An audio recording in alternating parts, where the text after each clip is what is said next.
Well everyone, it's time for us to go and take a look at the iPhone 6 and see if this phone is still worth buying in 2024. Now I will tell you, I didn't even think this phone was worth buying last year, but I kind of want to take a look at it, see what it brought to the table, and see actually there were some really big developments this year of this particular phone. And funny enough, this is actually the 10-year anniversary. Technically it's not quite 10 years old yet, but it is the 10-year anniversary of when this phone first came out back in 2014, which is so crazy. To think 2014 was, 10 years ago is so insane to me. So let's go and see how this phone holds up. And maybe if you want to pick up some other phones, I would recommend buying this year though. Links will be down in the description. You can get them from there and you can help support the channel at the same time. Now, starting off with the outside of the iPhone 6, you can see that this particular device on the front has a 4.7-inch IPS LCD panel on the front.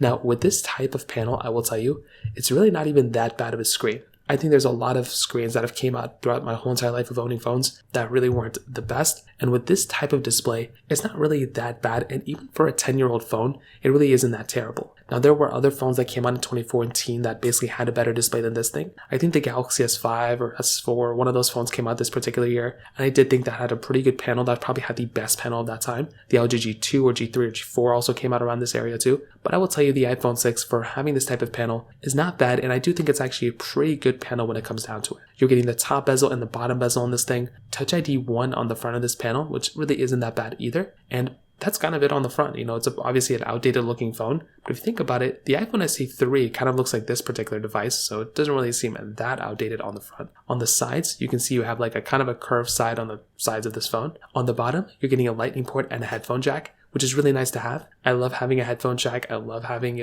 lightning if you need it. The big difference nowadays though is that we do have USB-C now, so that's kind of a big thing. But beyond that, I think this is a pretty good looking phone nonetheless, and I think it's still a very, very big asset if you're buying a phone like this, because you can just go ahead, still have those types of ports if you really want to. On the back side, you're getting a full-on aluminum back. So this was something that I liked at that time. Having a full-on aluminum back looked really good. I actually did like the design of the iPhone 5S at the moment, where you were getting that like glass shard at the top and the bottom. But this one having that type of capability too is pretty cool. I don't really have that much to complain about. But there are some really big features missing from this phone that you would expect on a lot of phones nowadays. You're not getting like this bezel-less design or hole punch display on the front. That's pretty much common on most phones coming out nowadays. You're missing IP certification on this phone, which is like a bare necessity nowadays. You're also not getting wireless charging, or MagSafe, but you're not getting wireless charging on this phone, which is another really big thing too. A lot of other stuff on the exterior you can probably kind of get away with, but those 2 or 3 things that I mentioned right there are like bare necessities. Those are like very common things that a majority of phones give you nowadays completely for free. This phone was basically not giving you that type of capability at that time.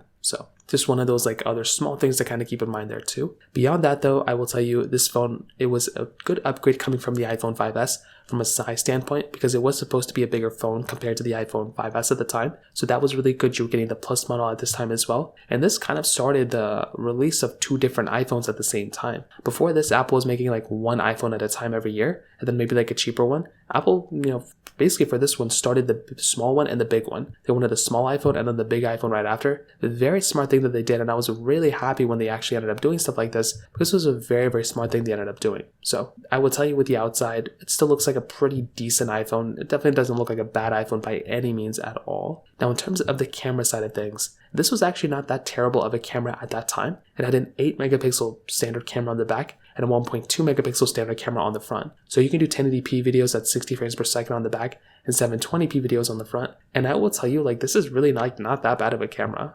Now, it's a pretty bad camera for how old this phone was, but at that time, it really wasn't that bad. I feel like I start every camera review like this, but I will tell you, to not give the wrong impression, this phone, I wouldn't really recommend anyone to buy. I don't think this camera is good, and I think it's an outdated lens when it comes down to it. But I will tell you, for when this phone first came out, it really wasn't that terrible. A lot of phones at this moment only had 1 camera lens, and a lot of them could only do 1080p video. I do think 2014 to 2015, a lot of phones started switching over to 4K, and you can see that with the iPhone 6s, that one also could film in 4K video. So that was kind of like a pretty big change there. But with something like the iPhone 6, you were actually getting a pretty good type of camera for the most part, which is actually very, very decent for this type of device. Now, some big things to keep in mind, like I said, if I were to talk about some things that this one is missing, you're missing out on a lot of different lenses that a lot of phones have nowadays. So most phones nowadays have things like, an ultra wide or telephoto lens. This phone is not giving you either one of those. On top of that, you're missing out on things like 4K 60 on the front and the back. That is another bare necessity that a lot of phones are just giving you. This phone is not giving you that type of capability either. And especially if we're talking about raw camera features, things like cinematic mode, portrait mode, you're missing out on all those things on this phone. And when it comes down to the camera, like inside of like Snapchat and TikTok and all those things, it also doesn't look that good either in those applications either. So that kind of covers that from that perspective. Now, in terms of the software and longevity, this is by far the main reason I wouldn't recommend any single person to buy this phone. This phone has been outdated with software for basically 5 years now, which is pretty insane. Imagine buying a phone and having it, outdated with software for those many years. That's exactly what's going on here. And I would hate to recommend a phone to people if it's already outdated with software. So I really wouldn't recommend any single person to buy this device anymore because you're already outdated with software. This is why phones like, the iPhone XR, XS and XS Max and above are important, because you can still buy a cheap phone and you can still save some money rather than going through and purchasing something like the iPhone 6, which has been outdated with software since iOS 12. iOS 12 came out like 5 years ago. So there's no reason why any single person should be using this version of software, because it is severely outdated.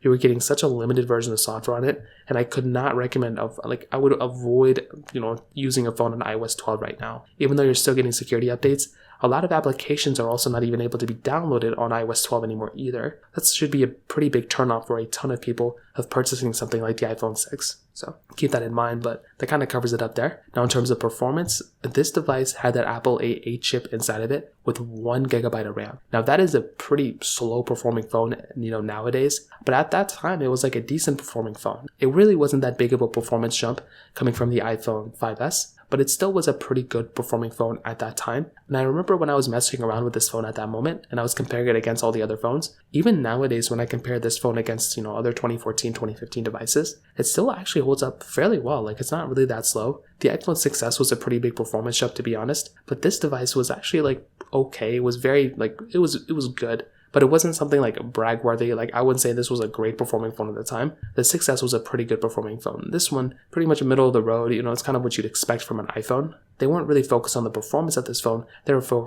focused more so on the sizes. If you're still texting people and messaging and doing those type of things, you're going to be perfectly fine for the most part. But if you are wanting to increase it and go into more intense applications and stuff, this is not going to be doing you any favors. You're definitely going to feel like you have an outdated device for the most part. So to kind of sum up this comparison, what I will definitely tell you is, the review, I definitely do think a phone like the iPhone 6, it was a good phone when it first came out. It was good for a couple of years, but once the 6S and 7 came out, and especially with the 10, Apple made massive changes after this phone life cycle. So it really doesn't make any sense to use an iPhone 6 anymore. This was kind of the last of a kind from Apple, I feel like. I mean, this thing had that bend gate issue. It had so many different issues, and Apple just now had to pay back a bunch of people for throttling these phones too. So in my opinion, it just doesn't make any sense to buy this phone. You are much better off purchasing something like an iPhone, 10 or XS or XS Max, buying one of those iPhones and then kind of just moving on with your life. So that pretty much covers it up there. If you have any other thoughts or questions, please let me know in the comment section below. Hit the like button, that'll mean so much, but definitely hit that subscribe button. More importantly than everything else, I love every single one of you guys. Hopefully I'll catch you guys in the next video. Peace out till then.